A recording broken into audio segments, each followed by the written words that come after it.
So, okay, let me introduce Katy Hill, who's on next, and we have a live presentation on this occasion.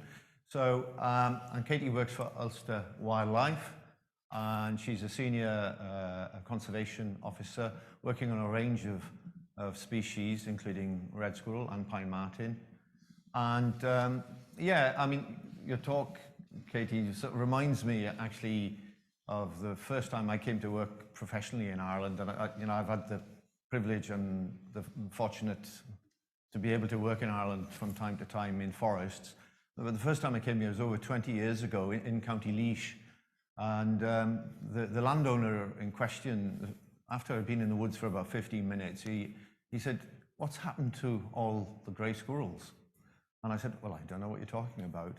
And over the ensuing years, it became very clear that pine martens had moved into those particular woods in County Laois. And I would see red squirrels on a regular and frequent basis after an apparent absence of about 50 years. So I think I and the others here and everybody watching from their homes and whatever would be very interested to know what's happening in Northern Ireland as well. You're lucky I'm going to tell you. Okay. It's very nice to be able to talk to real people in a real room, so this is lovely. Thank you very much for having me. So I'm going to talk to you about two things today. Firstly, our presence-absence data of these three species, and then secondly, our red squirrel strategy for Northern Ireland, which we are about to publish. So, for any of you who don't know who Ulster Wildlife is, we're the Wildlife Trust. We cover the whole of Northern Ireland. We work on habitats, we work on bringing people closer to nature, and we also work on species, with the red squirrel being really one of the key species that we work on. So, what I'm here to talk to you about is our presence-absence survey. So, Josh and Dave both kind of alluded to this slightly. So Dave started this survey across Northern Ireland in 2014. Ulster Wildlife have then taken it over, and we've been surveying since then. We're now moving to every other year, so we're surveying again in 2022, so we'll have a new data set soon. But I'm going to talk to you about our data from 2017 to 2020 and what we found. So basically what we do all over the country is put up a feeder and a camera trap, and that stays out for 14 days, and we see whether we get red squirrel, grey squirrel or pine marten. And a lot of this data has fed into the work that Josh talked about earlier. It's also fed into the All Ireland survey in 2019 with NUI Galway, and then we've done some work ourselves just locally in Northern Ireland. So first of all, just a quick thank you to Michael Stinson, Caroline Finlay, Josh Twining, and all of the volunteer groups across Northern Ireland, because we wouldn't be able to do any of this work without them. It's a massive collaborative process, and a lot of citizen science goes into this, which is really, really important. So this just gives you an idea of kind of what we covered in 2020. These are 10 kilometre squares. And this kind of, yeah, we've got a wide coverage across the country. The reason we're still doing it is we're doing two things. One, we're repeating core sites, so we're seeing change over time. We're also trying to fill in survey gaps, so we're trying to fill in those areas we haven't got to yet. So this is our red squirrel data. A positive one. Red squirrels finally have a slightly positive conservation story. We can say that they're recovering, and you can see they're quite a good spread across Northern Ireland. Now this is 2017, 2018, 2020, so the darker colours are where we found them 3 years. The orange is 2 years and the yellow just 1 year. But it gives us a good idea of where our kind of main populations are. Now, as you can see, Fermanagh and out west is where they're really doing the best. But a nice spread of them across the country.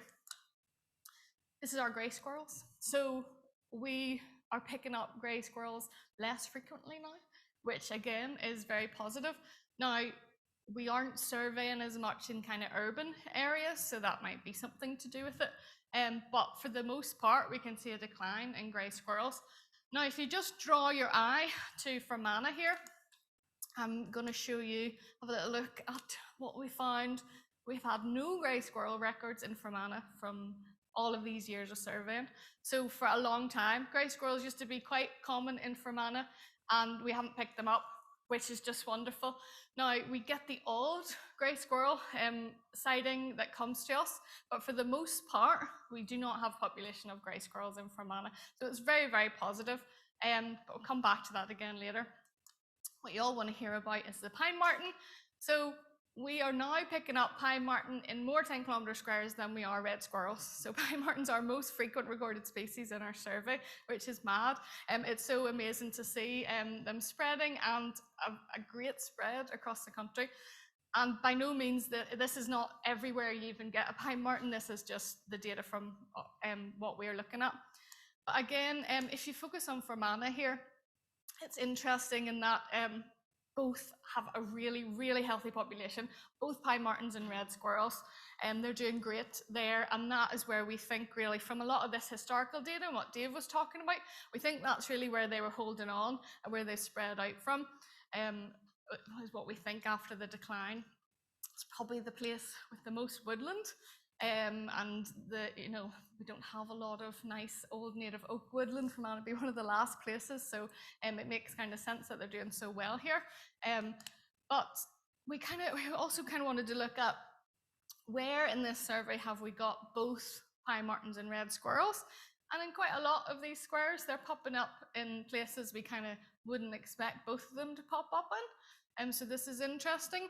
We get some worries through all this kind of research, and we know that pine martens predate on squirrels, and we know that has a positive impact on our greys. But there's some worry that because we have such small little isolated populations of red squirrels, that pine martens might have a negative impact on those. We don't really have a lot of evidence on that yet, but this is something that we are continuing to look at. And it's really nice when things like this come up.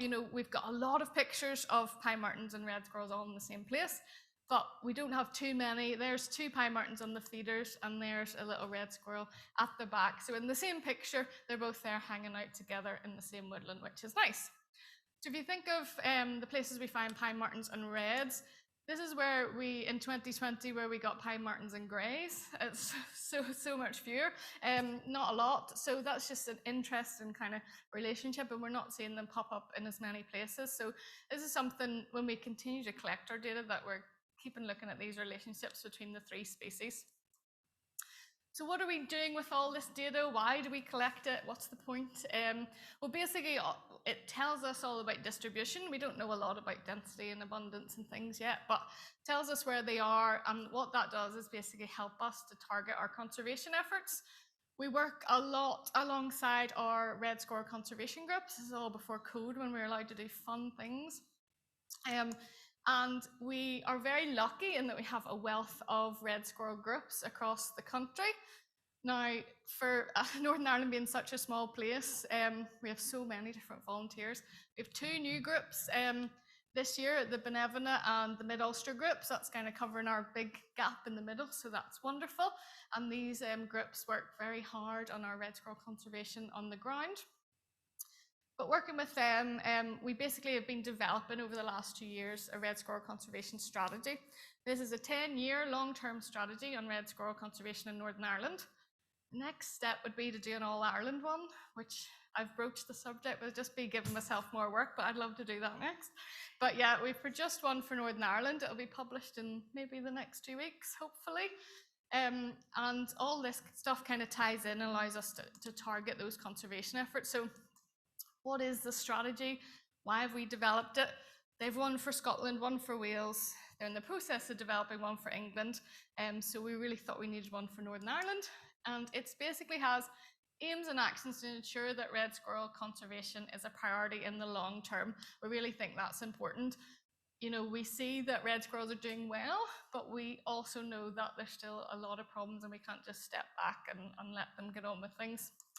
And who is the strategy for? So we kind of hope that any stakeholder across Northern Ireland and beyond that wants to take conservation action can use this document moving forward. So what are our main aims? So we have 4 main aims. We want to maintain populations of red squirrels across our current range. We want to continue to support their recovery across our former range. We want to seek removal of grey squirrels, and that is both by human control and what is key today is basically through the support of pine marten recovery. So we thought it was really, really important to put that in as well. and also through appropriate habitat management to aid red squirrel conservation. And that's through things like nature recovery networks and basically trying to join up these fragmented populations we have across Northern Ireland. So we did some work, Josh Twining helped us with this, and we did a bit of work looking at our grey squirrel control priorities. Now the reason we did this is because we wanted to look at two things. We looked at the strongholds and things, but that's something that changes over time. But for our grey squirrel control zones, we were looking at basically areas that needed immediate grey squirrel control, and that was because of small fragmented populations. And we also looked at areas where we didn't think pine marten were going to have an impact. So in the immediate term, and where we knew pine marten densities weren't high enough to have an impact, and especially like urban centres and things. So that's the first one, and then the priority two are basically our big source populations. So our huge big source populations of grey squirrels in Belfast and places like that, where again we don't think that pine marten are going to have an impact. So there's a load of things to bring all this together and things we all need to do to try and help our red squirrels. So through grey squirrel management, as I talked about, through the continuing monitoring and surveys. So we are committed to doing this long term every other year. And as I say, we'll have a new data set for 2022 to add to that, which will be really interesting. Through public support and awareness, and this is for both you know, the impacts of greys on reds, but also pine martens as well, and the conflict that arises from that. Through disease control and squirrel pox and dealing with that. We do some work with Belfast Zoo, and there's sometimes a small place for releases and translocations across Northern Ireland, and some of them have taken place already. Future policy and research, so the work like Josh has talked about, you know, we really love collaborating and helping, and we really invite people to continue to research, because we just find out something new all the time, and that changes our conservation priorities. And through nature recovery networks is quite a new thing, something Ulster Wildlife's working on, and we think it's really important to be able to try and connect habitats and understand how our squirrels can move through the environment. So we also, now this is Josh's modelling, I'm not going to try and explain it, but it's all explained in the Red Squirrel Strategy. But we wanted to look at functional connectivity of these two species across Northern Ireland. So we wondered basically, why were there maybe not red squirrels in some areas there should be, and what could help us you know, join up areas. So this is going to be important for us when we, maybe in the future, when we're thinking about how can we create a wildlife corridor, and do we need to join these up, and the genetics comes into it a lot there as well. So this bit of work was really important, but it's all in the strategy for when it comes out. And that's it.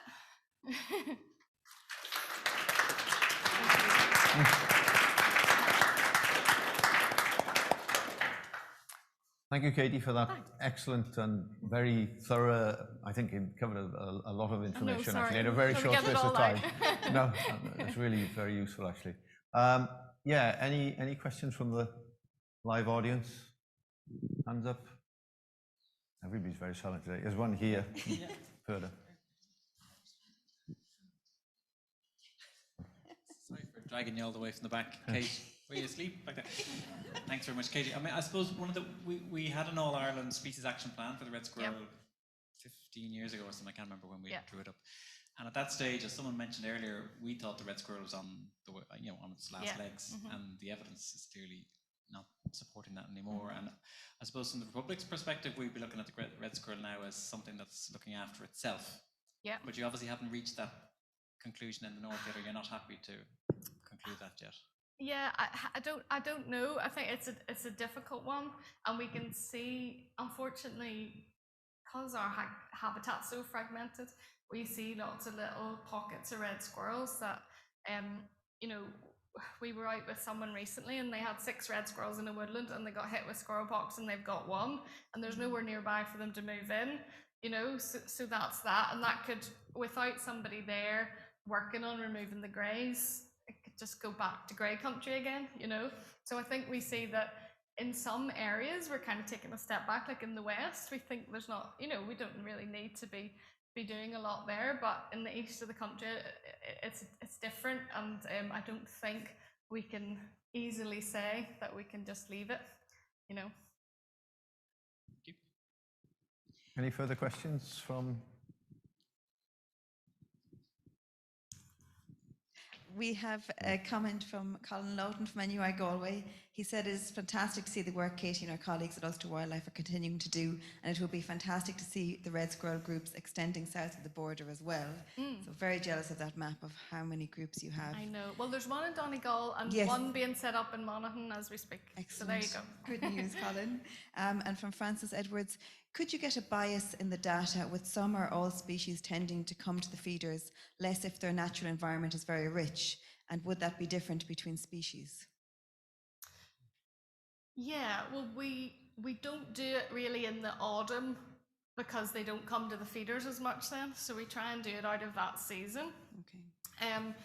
But we did find that the survey used to be 7 to 14 days, and we changed it to a minimum of 14 because we did find that pine marten came quite early and red squirrel took longer to come to the feeder. So red squirrel seemed to take a little bit, they're a bit more cautious.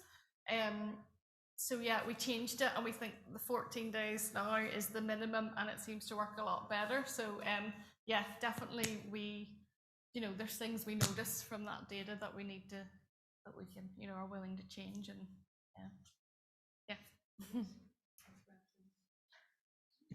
Any last minute questions? No. Thank you very much, you. Katy.